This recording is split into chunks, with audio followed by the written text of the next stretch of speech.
Well, we now have China warning that there is a window coming up, and I think the window is worth noting because there are certain things happening in North Korea.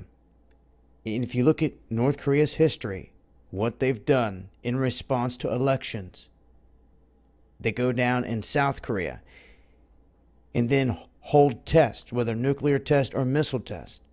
That window of them doing something big right after the elections or right before has gotten smaller and smaller.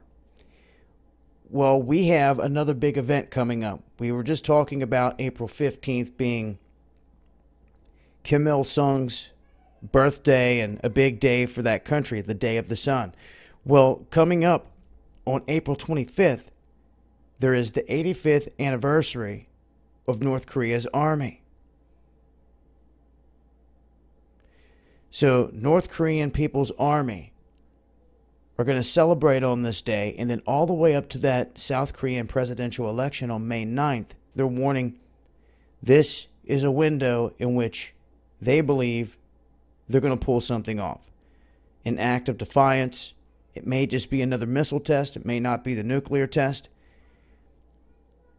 But these are statements that are being made by China, and now they're putting out a little bit deeper threats than before. They shut off the coal. For those that missed my last video, I was talking about how China just was doing these drills with a brand new destroyer off to the west coast of North Korea, out in the Yellow Sea. I mean, just popping off missiles left and right. A live fire drill. Yes, this was while Pence was in South Korea, but they didn't seem to care. Maybe they knew that this was coming, an act of deterrence. Maybe that had a little something to do with no test going down here recently. That's what they're saying. But in terms of trying to talk to North Korea, they've rejected it. They tried to send their special guy, their envoy, down to the Korean Peninsula, and Kim Jong-un rejected him. So they're saying there's this window of highest possibility of a nuclear test, and it kicks off with April 25th. April 25th seems to be a key day, is what they're saying, because it's the anniversary of the Army.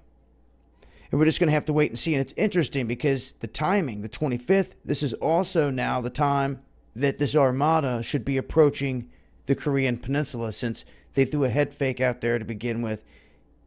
And as the reports were being released that this thing was headed there, it actually went south, took the long way out and around Indonesia. And others are on the move as well. But I just wanted to throw that information out there so people understand the importance to them in terms of some of these days ahead. I will continue to update, and I'll leave a link in the description box. It's been Dabu7. Much love, y'all.